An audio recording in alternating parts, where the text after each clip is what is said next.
Runaway teen saved a Hells Angels daughter from knife attack. Minutes later, 145 bikers praised him. Hook, 16-year-old Jake, had been living on the streets for 8 months, invisible to everyone who walked past. He had $3 to his name, hadn't eaten in 2 days, and was ready to give up on humanity completely. Then he heard screaming from the alley. A little girl being dragged by a man with a knife. Every instinct told him to run, to stay invisible, to survive. But Jake did something that shocked even himself. He charged at a man twice his size, wielding a blade. What happened in the next 90 seconds saved a life. What happened 3 hours later when 145 Hells Angels found him? That changed everything. This homeless kid didn't know he'd just saved the daughter of the most powerful biker in the state. And what these dangerous outlaws did next will restore your faith in humanity and prove that heroes don't need capes. Sometimes they just need courage. The November rain fell in cold, relentless sheets over Portland, Oregon, turning the streets into rivers of reflected neon and washing away any warmth the day might have offered. For most people, it was an inconvenience, a reason to drive instead of walk, to stay inside instead of venture out. But for 16-year-old Jake Morrison, the rain was just another layer of misery in a life that had become an endurance test he wasn't sure he could pass much longer.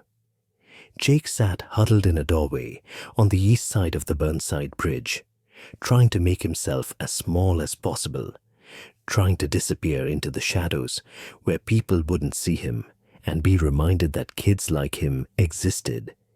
He wore every piece of clothing he owned. A torn hoodie, a jacket with a broken zipper that he'd found in a dumpster, jeans that were 3 sizes too big held up with a rope belt, and sneakers with holes that let the rain soak through to his perpetually cold feet. He was soaking wet, shivering uncontrollably, and had exactly $3.47 in his pocket, money he'd made panhandling over the past 2 days. He hadn't eaten since yesterday morning, when a kind woman had given him half a sandwich outside a coffee shop. His stomach cramped with hunger, his head ached from dehydration and exhaustion, and every part of his body hurt from sleeping on concrete and constantly being on alert for danger. Jake Morrison hadn't always been homeless. 8 months ago, he'd been a regular kid living in a regular house in the suburbs. Not wealthy, but comfortable enough. He had a room, a bed, food in the refrigerator, and parents who he thought loved him. Then, on a February night that felt like a lifetime ago, everything had shattered. Jake had come home from school and found his mother in tears, his father's belongings gone, and a note on the kitchen table explaining that his dad had been having an affair for 2 years and was leaving them for his mistress. The divorce that followed was brutal, vindictive, and financially devastating. His mother fell apart completely, started drinking heavily, stopped going to work, couldn't cope with the collapse of the life she'd built.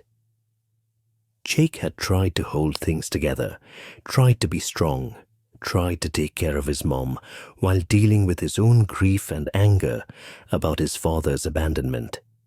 But 3 months after his dad left, his mother lost the house. They moved into a tiny apartment in a rough neighborhood, and his mother's drinking got worse. She would disappear for days, leaving Jake alone with no money and no food. She brought home men Jake didn't know, men who made him uncomfortable, men who looked at him in ways that made his skin crawl. Then came the night that changed everything. One of his mother's boyfriends, a guy named Dale, who had been around for a few weeks, came into Jake's room, drunk at 2 in the morning. Jake woke up to find Dale standing over his bed, reaching for him, saying things that made Jake's blood run cold. Jake had fought him off, screaming, and his mother had stumbled in drunk and blamed Jake for causing problems and trying to ruin her relationship. Dale had hit Jake that night, split his lip, and blackened his eye, and his mother had just stood there and watched. The next day, when Jake told his mother he was going to report Dale to the police, she had chosen her boyfriend over her son. She told Jake he was lying, that he was a troublemaker, that maybe he should go live with his father if he wasn't happy. But his father didn't want him.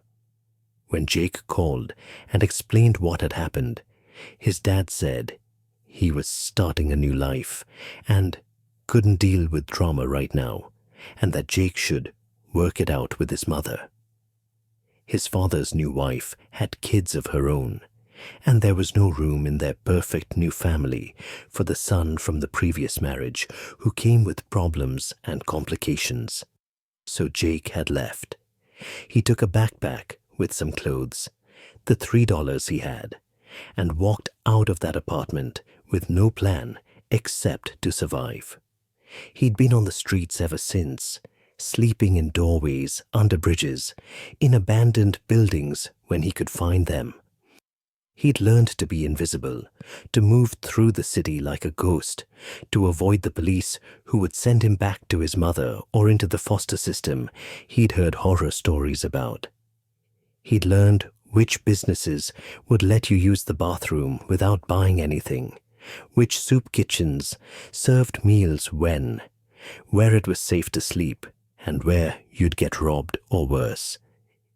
He'd learned to trust no one, to keep moving, to suppress every feeling except the baseline need to survive one more day. He'd tried to keep going to school at first, but it was impossible. He had no clean clothes, nowhere to shower, couldn't do homework, couldn't concentrate when he was constantly hungry and exhausted. Teachers started asking questions he couldn't answer without admitting he was homeless. So he stopped going, became another dropout, statistic, another invisible kid that society had failed and then forgotten. Jake was smart, had always been good at school, loved reading, dreamed once of going to college and becoming an engineer. But those dreams felt like they belonged to a different person, a different life. Now his only goal was to make it through each day, to find food, to stay dry, to avoid the predators who saw homeless kids as easy targets. On this cold November evening, sitting in his doorway, watching the rain and the indifferent crowds hurrying past, Jake was at his lowest point. He was tired, so bone-deep tired, that the thought of just giving up, of letting the cold and hunger and hopelessness win, was becoming more appealing than the thought of fighting for another day.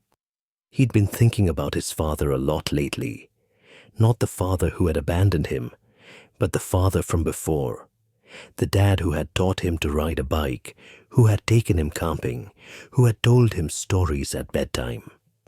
That father had told Jake that the measure of a man wasn't in how much money he had or how successful he was, but in his character, in his willingness to stand up for what was right, even when it was hard. "The world is full of bystanders, Jake," his father had said during one of their camping trips when Jake was maybe 10 years old. "People who see something wrong and look away because getting involved is uncomfortable or risky.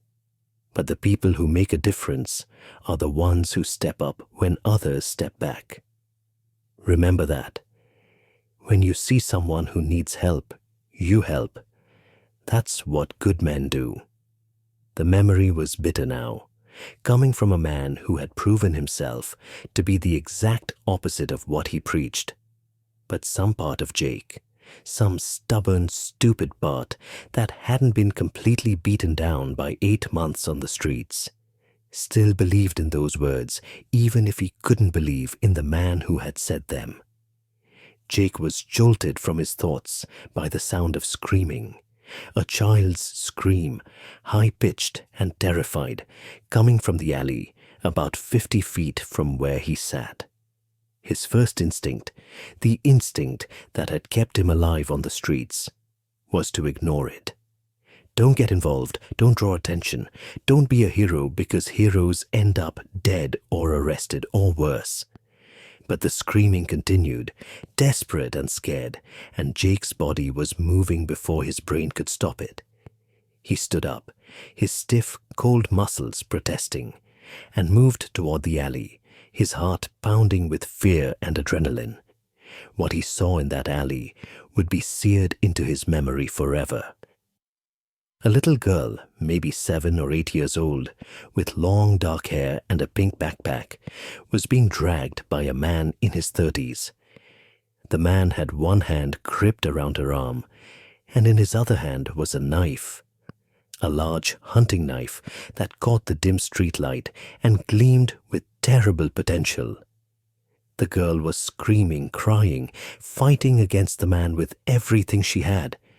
But she was tiny, and he was strong, and she was losing. "Shut up!" the man was hissing, his voice low and dangerous. "Stop fighting or I'll cut you. I swear to God, I'll cut you right here." The girl screamed louder, and the man raised the knife toward her face.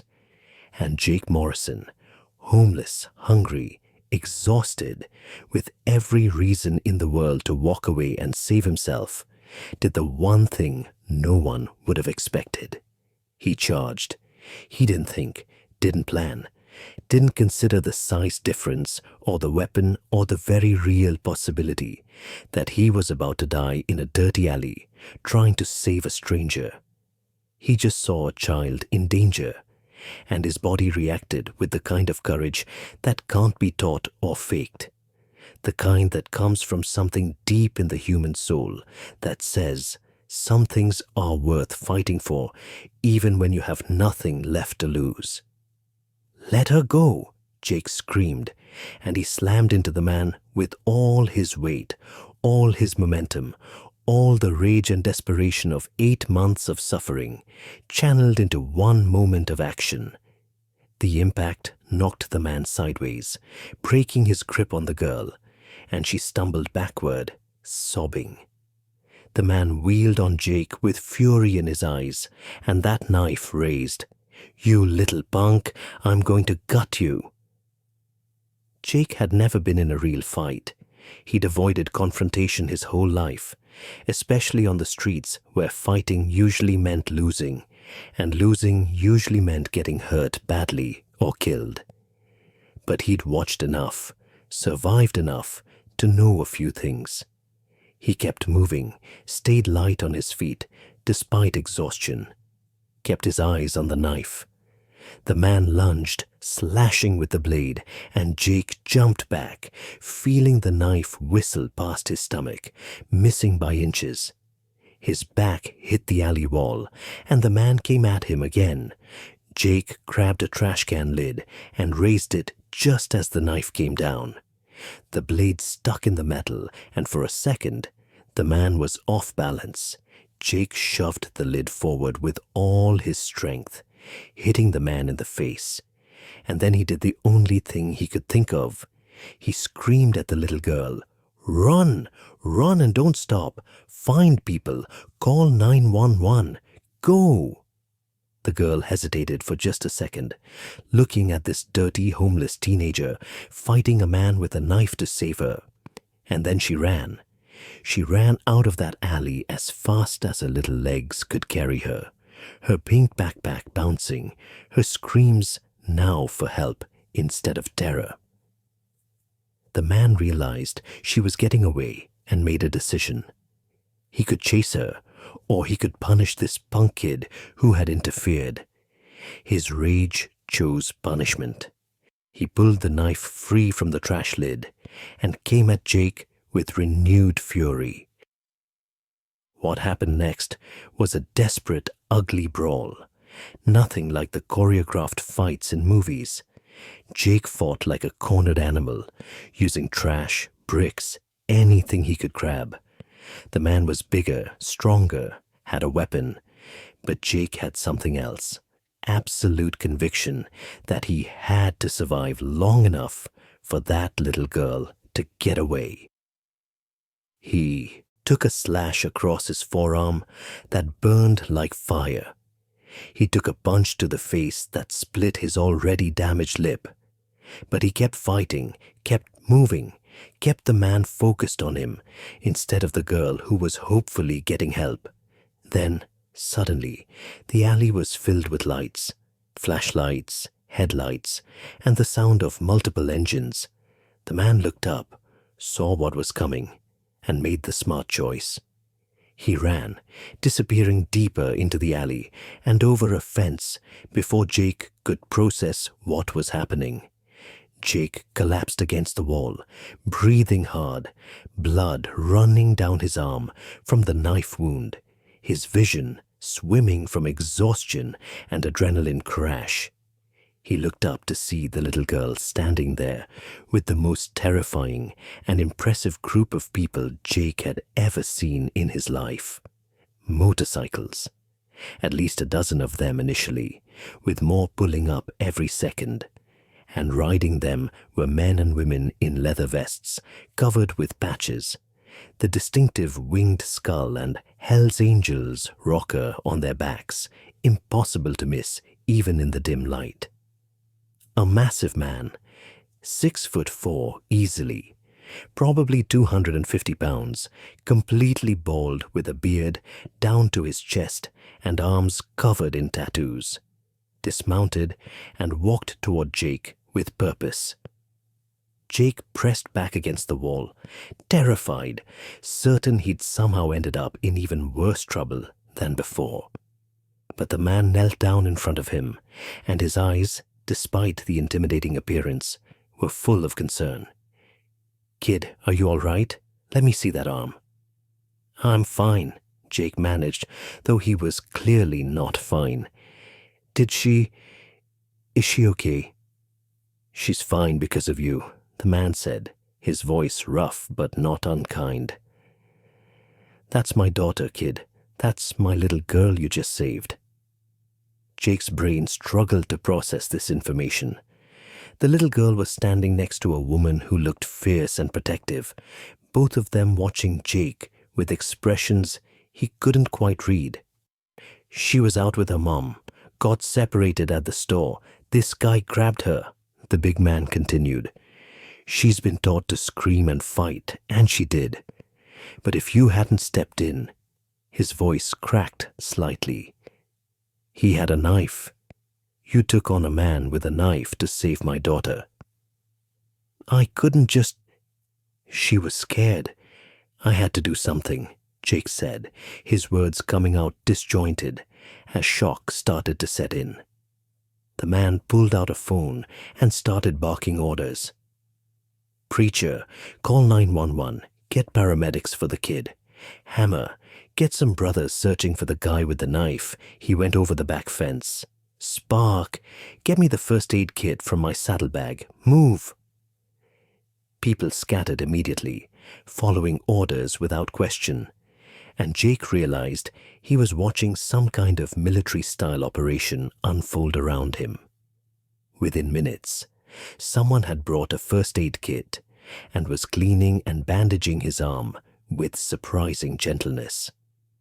Someone else had draped a warm, dry leather jacket over his shoulders. The little girl's mother was crying and trying to thank him, while her daughter, who Jake learned was named Emma, stood clutching her mother but staring at Jake like he was a superhero. "What's your name, kid?" the big man asked. Jake Morrison." "I'm Marcus, president of the Hells Angels Portland chapter. This is my wife, Rachel, and my daughter, Emma." "You saved her life, Jake. You understand that? That piece of garbage with the knife, if he'd gotten her into a car." Marcus didn't finish the sentence, didn't need to. Paramedics arrived, along with police, and suddenly Jake was being examined, questioned, treated. He gave his statement about what happened, tried to downplay his own role. But there were too many witnesses now. Bikers who had seen the aftermath, Emma who described how the brave boy had fought the bad man, physical evidence of the struggle. A police officer took Jake aside. "Son, you did an incredibly brave thing. Incredibly stupid too. You should never engage an armed suspect. But brave. We're going to need more information from you. Can you give us your parents' names and contact information?" And just like that, Jake's heroism was about to collide with his reality. My parents aren't, I don't have that information." The officer's expression shifted from friendly to suspicious. "How old are you?" 16. "Where do you live?" Jake was silent, and the officer understood. "You're homeless. How long?" 8 months. The officer sighed, sympathy and frustration mixing in his expression. "Okay, we're going to need to contact Child Protective Services." "No," Jake said, panicking, trying to stand up despite the paramedic working on his arm. "Please, I can't go into the system. You don't understand. Kid, you're a minor. We can't just let you go back to living on the streets." "Officer." Marcus's voice was firm, commanding, the kind of voice that expected to be obeyed. "Give us a minute."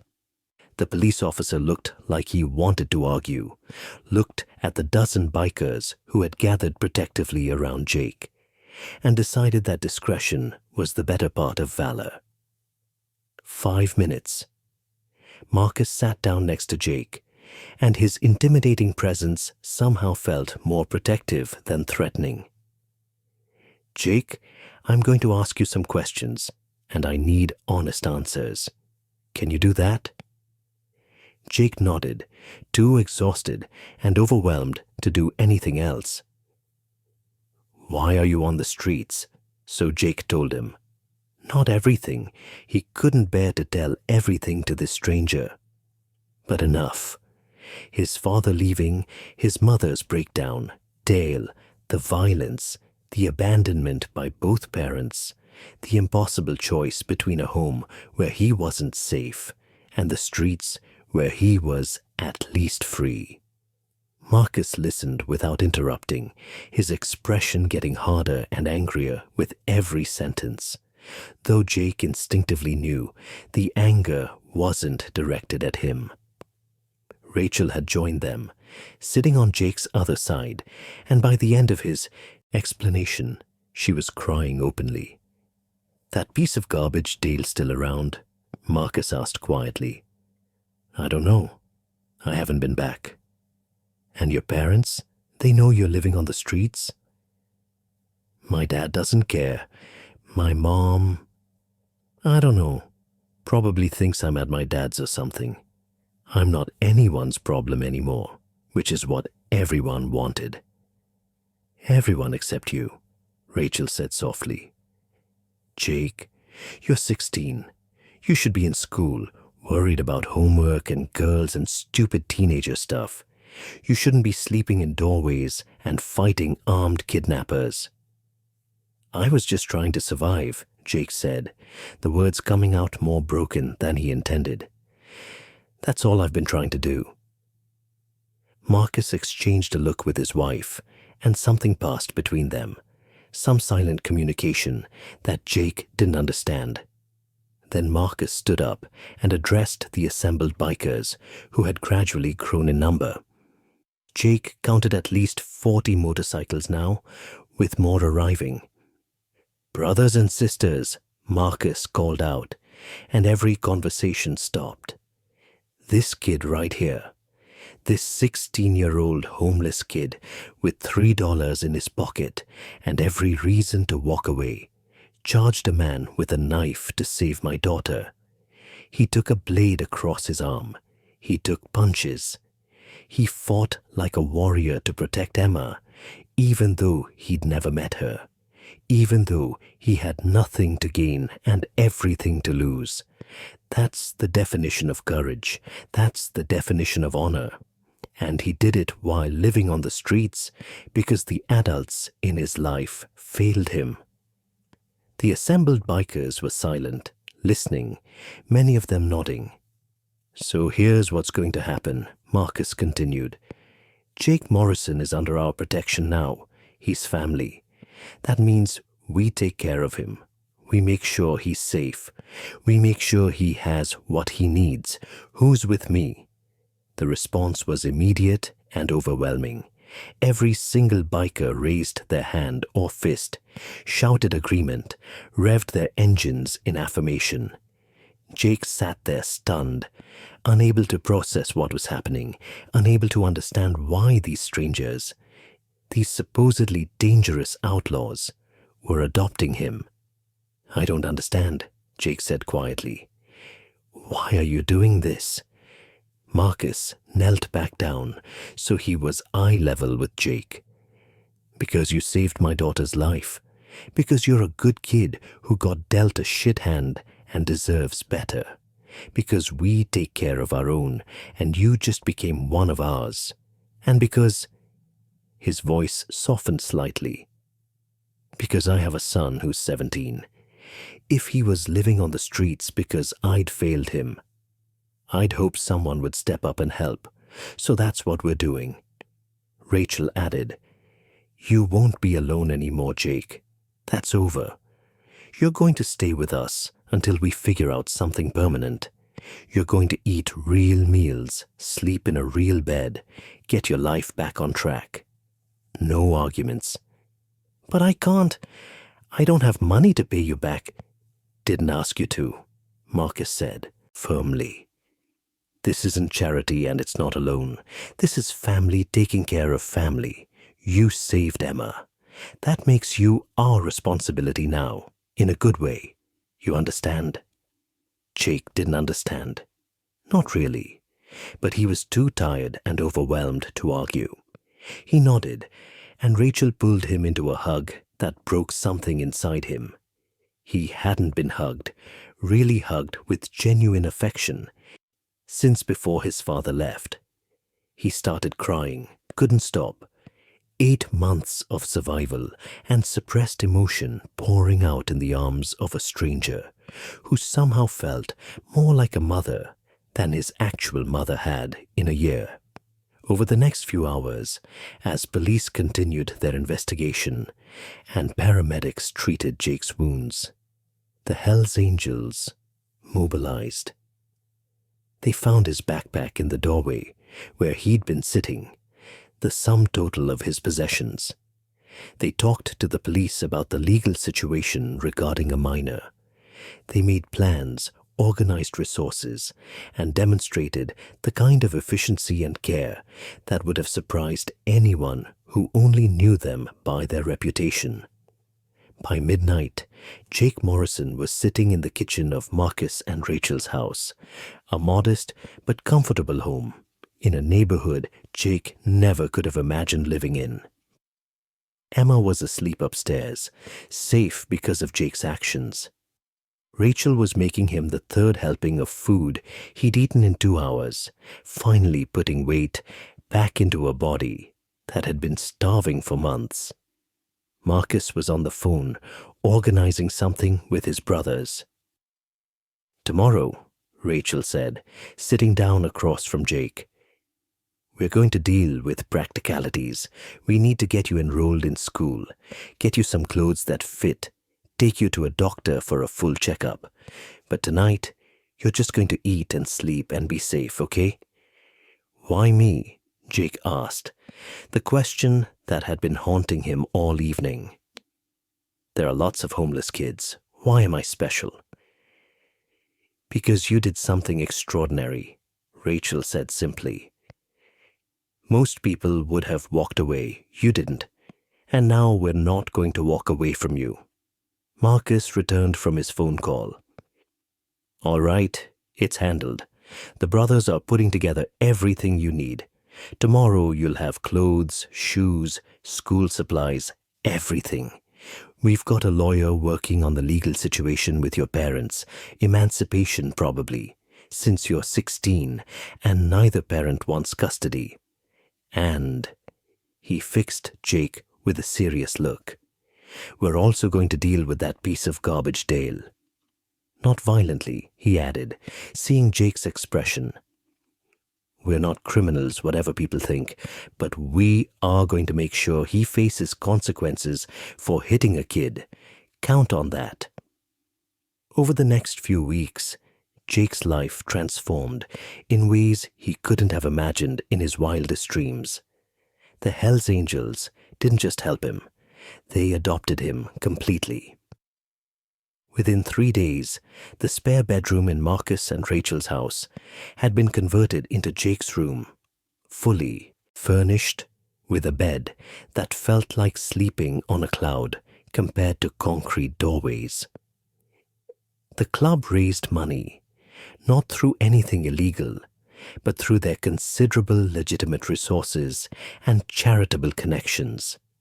They held a fundraiser ride that raised $12,000 specifically for Jake's needs and future education. They connected him with a therapist who specialized in trauma and abandonment. They got him enrolled in school with a mentorship program where several club members rotated, checking in with his teachers. But more than the material help, they gave Jake something he'd lost, a family. Emma adored him, calling him her hero and insisting he read her bedtime stories. Rachel treated him like a son, packing his lunches and attending his school events. Marcus taught him about motorcycles, about the club's values, about what it meant to be a man of honor. And the broader club, the 145 members of the Portland Hells Angels chapter and their support network, embraced him completely. They showed up to his school events wearing their patches, and Jake went from being invisible to being the kid under the protection of the most respected motorcycle club in the state. Bullies left him alone. Teachers knew his story and cut him some slack while he caught up academically. Fellow students were fascinated by his connection to the bikers, but Jake never forgot where he came from or why he was there. 3 months after the incident, when he'd gained weight, caught up in school, and started to look healthy again, he asked Marcus if he could start helping other homeless youth. "I know what it's like," Jake explained. "I know the shelters they avoid, the places they sleep, the things they need. I could help." Marcus smiled, a rare, genuine smile that transformed his intimidating face. "You want to give back? That's good. That's real character, kid. Let's make it happen." Together, Jake and the Hells Angels started a program they called Second Chance that provided resources, support, and connection for homeless youth. Jake would go out with club members to places he knew kids were sleeping, and they'd offer help. No judgment, no conditions, just genuine assistance. Many kids were too scared or suspicious to accept, but some did. And for those who did, their lives changed just like Jake's had. The program gained attention. Local media covered it, highlighting the unlikely partnership between a former homeless teen and a motorcycle club working to help vulnerable youth. Donations poured in. Other cities reached out asking how to replicate the program. Jake became a spokesperson, telling his story to raise awareness and funding. 1 year after the night in the alley, there was a ceremony at the Hells Angels clubhouse, a huge building that served as their headquarters and community center. Emma, now 9, stood on a small stage with her father, and they were presenting Jake with something special. 1 year ago, Marcus said to the assembled crowd of bikers, community members, and press, "This young man saved my daughter's life. He was homeless, hungry, and had every reason to walk away. But he didn't. He charged into danger to protect a stranger, and that act of courage changed everything. Not just for Emma, not just for our family, but for our entire community. He turned to Jake. In recognition of your courage, your character, and your ongoing work to help others, the Hells Angels Portland chapter is presenting you with this. It was a leather vest, custom made for Jake, with patches that identified him as an honorary member, an extremely rare honor for someone who wasn't a full patch holder. On the back was a special patch that read, Emma's Guardian, with an image of an angel holding a shield. You'll always be part of this family, Rachel added, tears in her eyes. Thank you for saving our daughter. Thank you for being the kind of person who steps up when others step back. Thank you for being you. The assembled crowd erupted in applause. Emma ran to Jake and hugged him, and Jake, this kid who had been invisible and forgotten and treated like garbage, felt seen and valued and loved in a way he'd never experienced before. But perhaps the most profound moment came 3 months later, when Jake received a letter forwarded through the legal system. It was from his father, who had apparently seen the news coverage and realized what had happened to his son. The letter was full of excuses, justifications, and hollow apologies. It talked about how his father hadn't known Jake was homeless, how he would have helped if he'd known, how he was proud of what Jake had accomplished. Jake read it once, felt a flicker of the old pain and longing for the father he'd once had, and then made a decision. He wrote back, You told me once that the measure of a man is his willingness to stand up for what's right even when it's hard. You were right about that, even though you didn't live it. I did stand up. I did the right thing. And because of that, I found a real family. People who showed up when I needed them, who kept their promises, who taught me what real strength and character look like. You had a chance to be my father, and you chose not to take it. That's on you, not me. I forgive you because holding on to anger doesn't serve me. But I don't need you anymore. I have parents now, Marcus and Rachel. I have a sister, Emma. I have a family, the Hells Angels, who showed me that loyalty and honor aren't just words, they're actions. I hope you become a better person and a better father to your new family. But I'm no longer waiting for you to be the dad I needed. I'm too busy being the man you said I should be. Jake. He never heard back, and he was okay with that. Some doors needed to close so new ones could open. 5 years after the incident in the alley, Jake graduated from high school with honors. He received a full scholarship to Portland State University, funded partially by the Second Chance program and partially by donations from the Hells Angels network. He planned to study social work, wanting to formalize his work helping homeless youth and make it his career.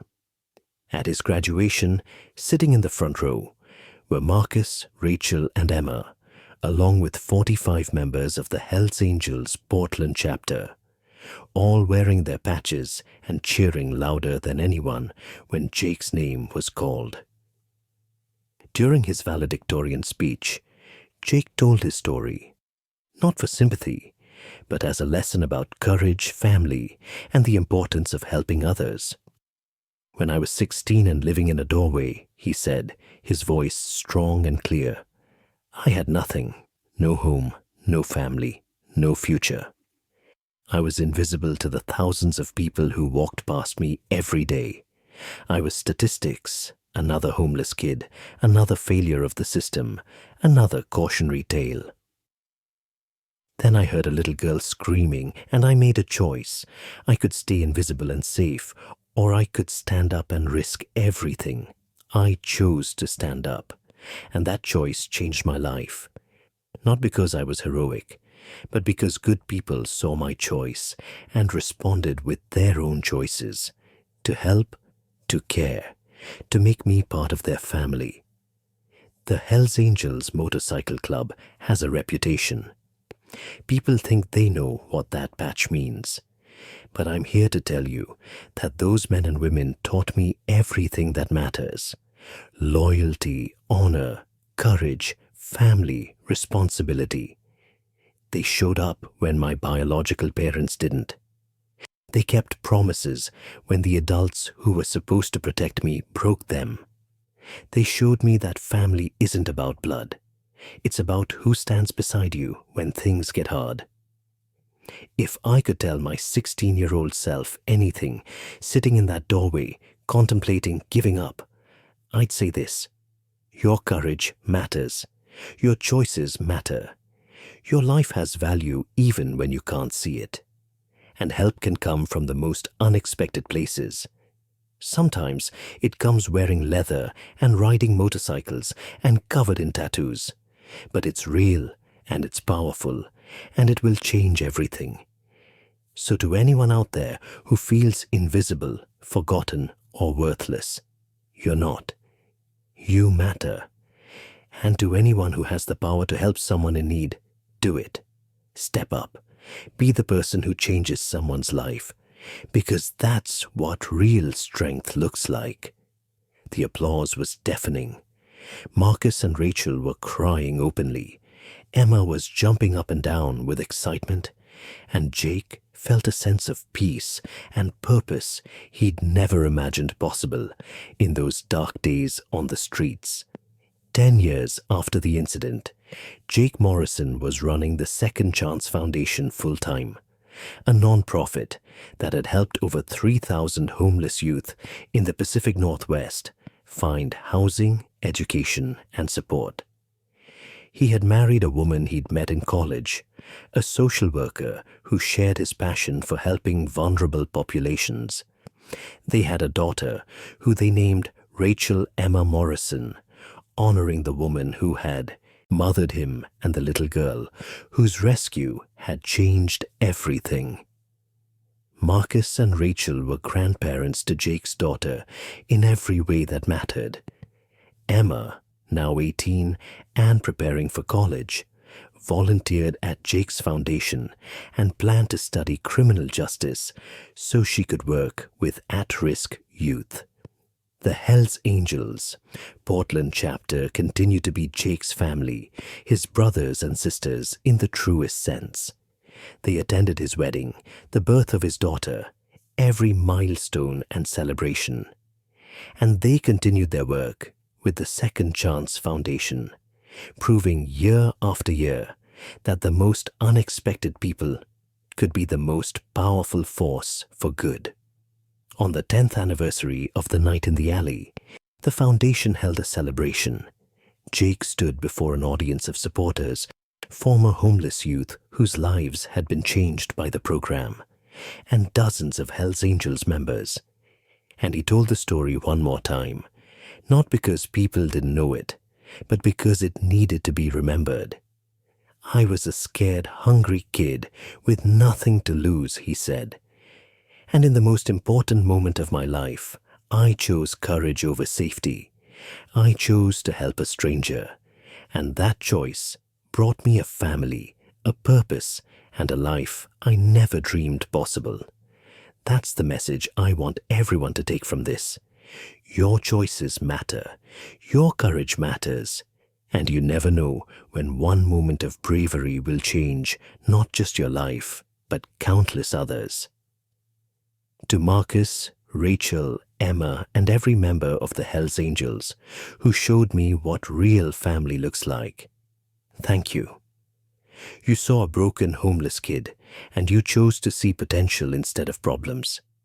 You gave me everything, and I'll spend the rest of my life trying to do for others what you did for me: show up, care deeply, and prove that no one is disposable, no one is beyond help, and everyone deserves a chance to be their best self. Marcus stood up from the audience, and at 73, he was still an imposing, commanding presence. Jake, you gave us everything when you saved Emma. You reminded us why we do what we do. You showed us that courage isn't about size or strength. It's about heart. And you've proven every day since that our faith in you was justified. You're our son in every way that matters. We're proud of you. We'll always be proud of you. The room erupted in applause, and Jake hugged his chosen father, this former stranger who had become the most important man in his life. And he understood finally and completely that he had never been alone. Not really. He just needed to find the courage to ask for help, and the universe had sent him exactly the family he needed. A group of dangerous outlaws who turned out to be the most honorable, loyal, protective people he'd ever known. Years later, when Jake's daughter was old enough to understand, he would take her to the alley where it all happened. Now, a memorial site with a plaque that read, "Where courage met family," and an eternal flame that burned in honor of all homeless youth who needed help. "This is where my life changed," he would tell her. "This is where I learned that being brave means acting even when you're terrified, that family means showing up for each other, and that the people society tells you to fear might be exactly the people you need. This is where I learned that I mattered, even when I couldn't see it myself."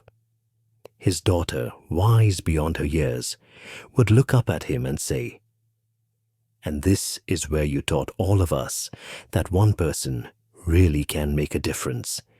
You saved Aunt Emma, and then Grandpa Marcus and Grandma Rachel saved you, and then you saved thousands of other kids. It's all connected, isn't it?" "Yes, sweetheart," Jake would reply.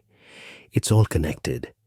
Every act of courage, every choice to help instead of looking away, every moment when someone decides another person's life has value, it all ripples out in ways we can't predict.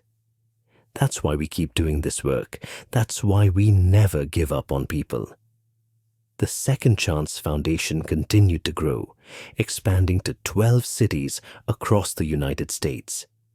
Jake's model, combining social services with the protective presence and community connections of motorcycle clubs, proved remarkably effective.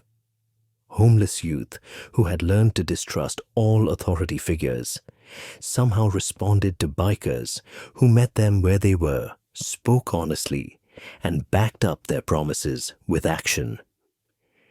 The program had an 83% success rate.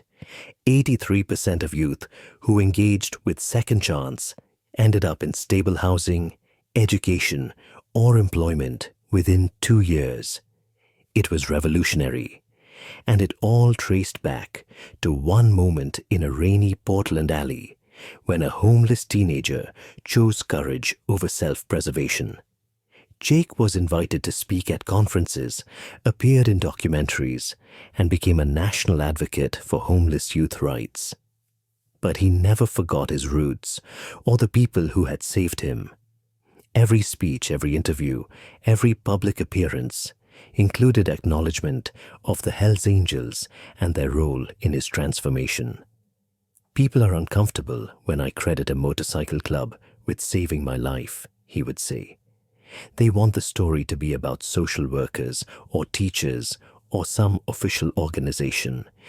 But the truth is, when the systems failed me, when my parents abandoned me, when schools didn't notice I was gone, when police would have put me in foster care, where statistics show I'd likely have aged out with no support, it was a group of bikers who stepped up. They did what society should do, but often doesn't. They saw a kid in need, and they helped. No conditions, no bureaucracy, just immediate, unconditional support. That's what actually works." His advocacy helped change laws in multiple states, strengthening protections for homeless minors, increasing funding for youth services, and creating pathways for emancipation that didn't leave kids completely on their own. He worked with legislators, appeared before congressional committees, and used his story to put a human face on statistics that were too often ignored. But Jake never lost touch with the street-level work that mattered most. Every week, he personally went out with volunteers to places where homeless youth congregated, offering help, building relationships, proving that someone cared.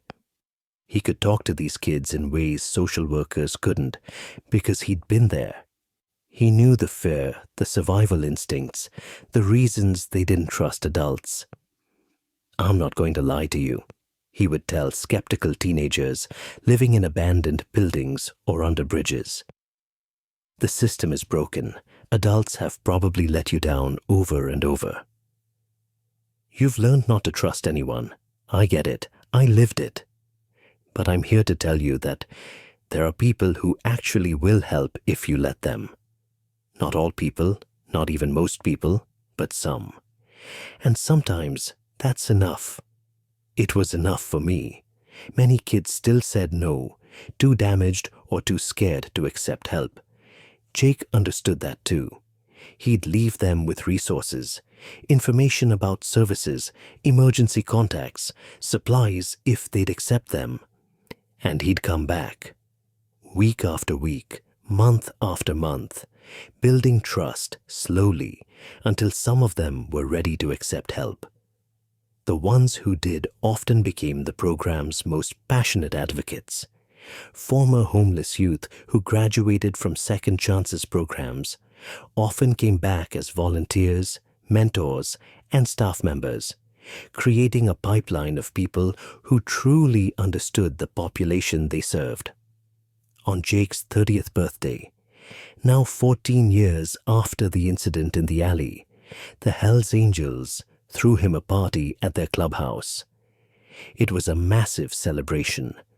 Over 200 people, including club members from multiple chapters, former Second Chance participants, community supporters, and Jake's chosen family.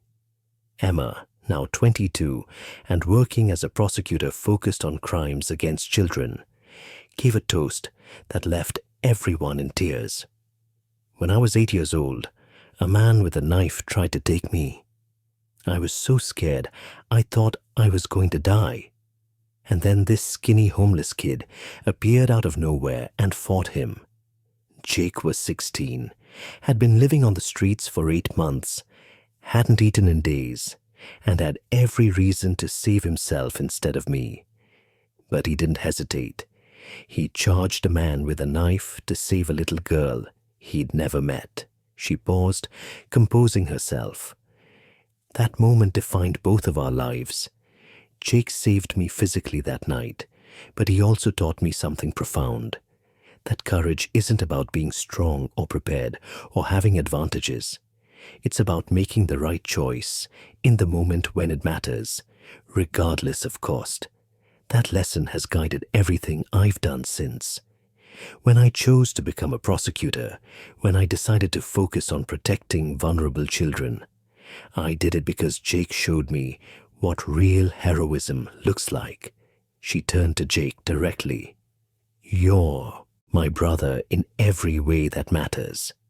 You saved my life, and then you built a whole organization to save thousands of other lives. You took the worst experience of your childhood and transformed it into the most powerful force for good I've ever seen. I'm so proud of you. We all are. Happy birthday, Jake. Thank you for being my hero then and my brother always." Marcus stood next, his voice still strong despite his 77 years. "I've been president of this club for over 30 years. I've seen a lot of people, a lot of situations, a lot of moments that test what someone's really made of. But I've never seen anything like what Jake did that night. A kid with nothing gave everything to protect my daughter. That's the purest form of courage I've ever witnessed." He looked around at the assembled club members. "This club stands for something. We stand for loyalty, brotherhood, protecting those who can't protect themselves, living by a code that means something. Jake embodied all of that before he ever knew we existed. He lived our values better than some people who've worn the patch for decades. That's why he's family. That's why we'll always stand with him, because he showed us what we aspire to be. Rachel added, Jake, when you came into our lives, I thought we were helping you, and we did. We gave you a home, stability, support. But you gave us so much more. You gave Emma back to us. You reminded us why community matters. You showed our son. She gestured to their biological son, Tyler, now 28 and a club member himself, what real character looks like. You made us better parents, better people, better versions of ourselves. So thank you for everything. Happy birthday, son. Jake, overwhelmed by emotion, could barely speak. I was nobody, he finally managed. I was a homeless kid that thousands of people walked past every day without seeing. I was invisible, forgotten, worthless in the eyes of society.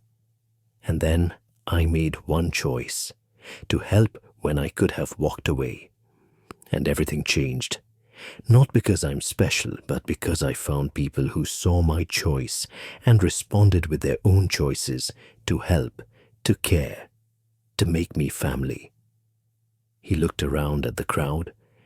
Bikers, former homeless youth, community members, his wife and daughter, the family he'd built and the family who had built him.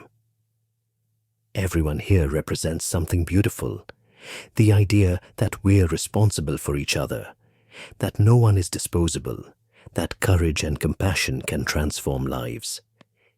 The Hells Angels taught me that. Marcus and Rachel showed me what real parents look like. Emma reminded me why courage matters. And every kid we've helped through Second Chance proves that people can overcome anything with support and hope. His voice grew stronger. I'm 30 years old today. 14 years ago, I was planning to give up. I was so tired of fighting, so worn down by surviving, so convinced that I didn't matter and nobody cared. If you'd told me then that I'd be here today, married with a daughter, running a national foundation, surrounded by hundreds of people who love me, I wouldn't have believed it. I couldn't have imagined it. But it happened because people chose to see me, to help me, to love me even when I couldn't love myself. He raised his glass.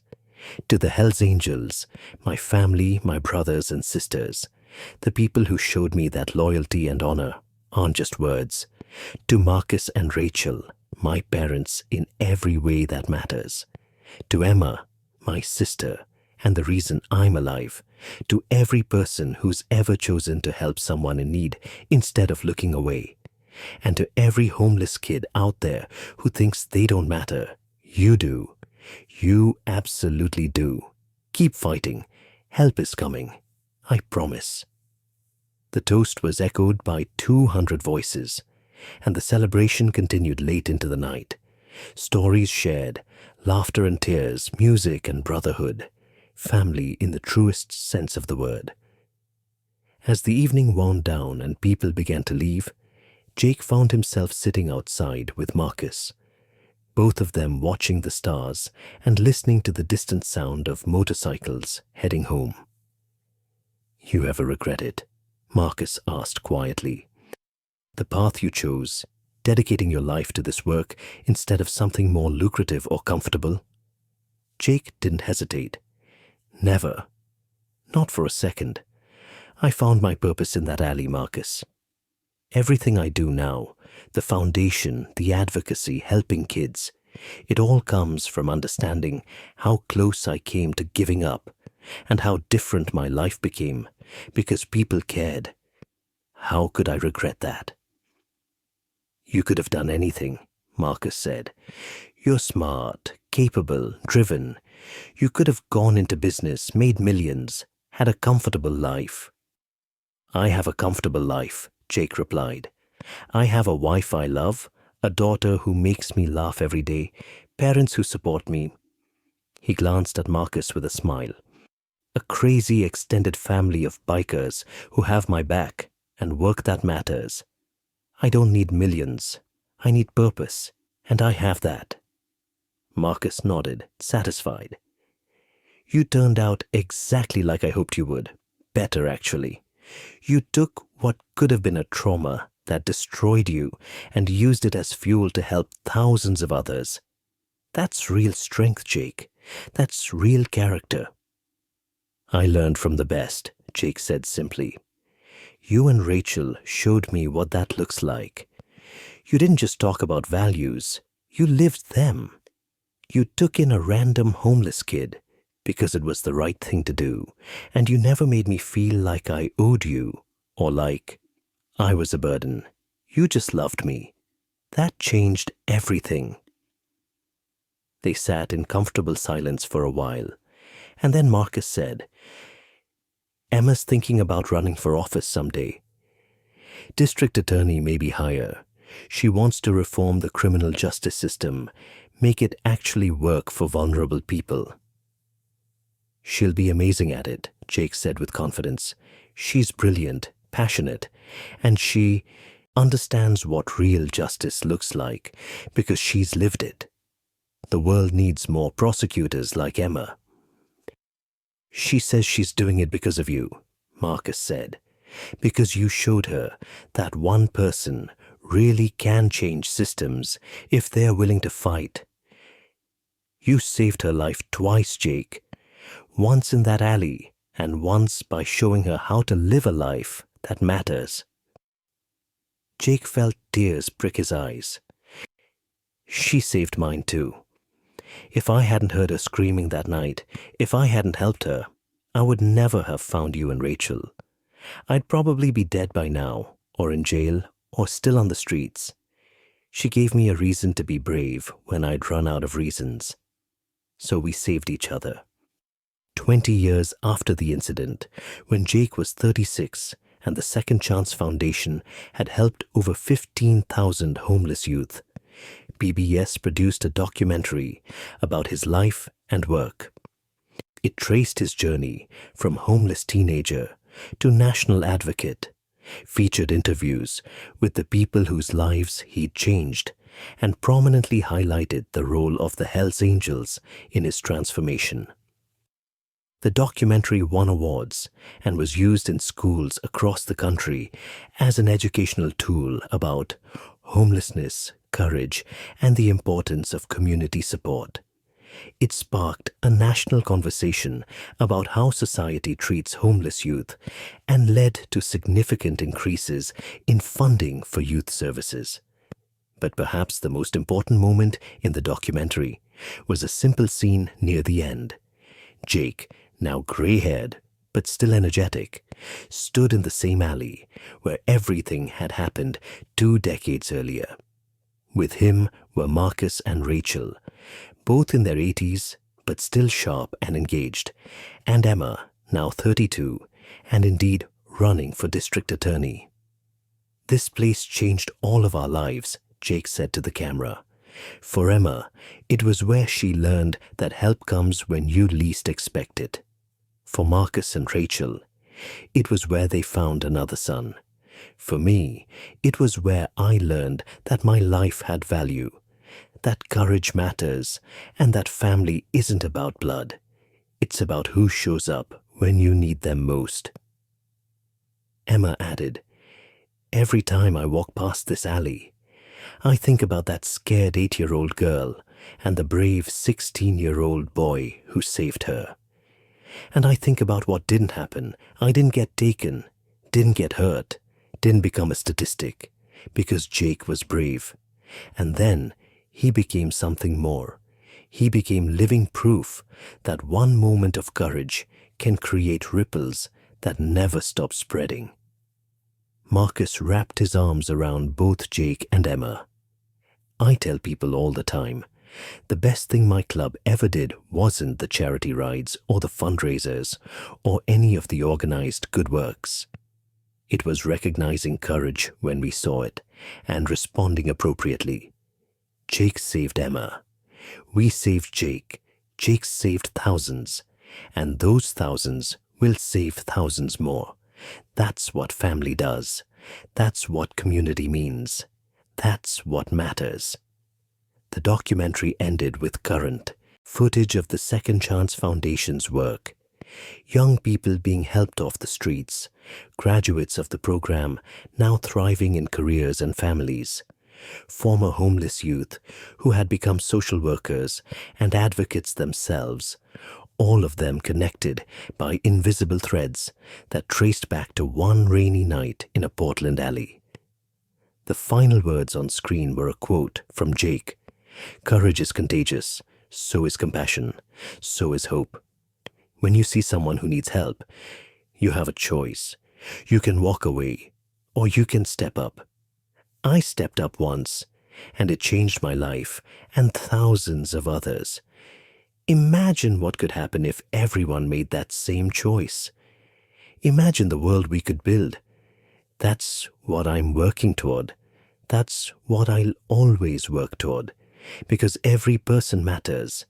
Every life has value. And we're all responsible for taking care of each other. That's the lesson the Hells Angels taught me, and it's the lesson I'll spend my life teaching others. Subscribe now to Heart of Ebony for more incredible true stories that prove heroes exist in the most unexpected places.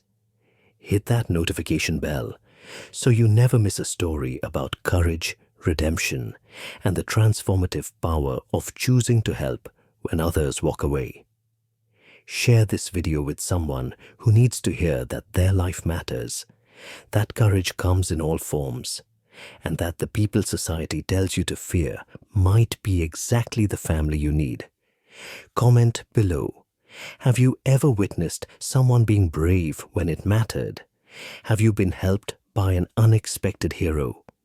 Your story could inspire someone else to step up when they're needed most.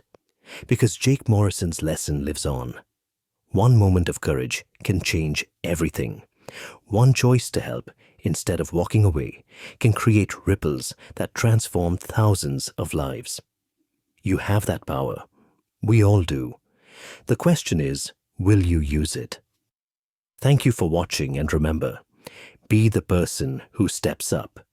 Be the family someone needs. Be the courage that changes everything.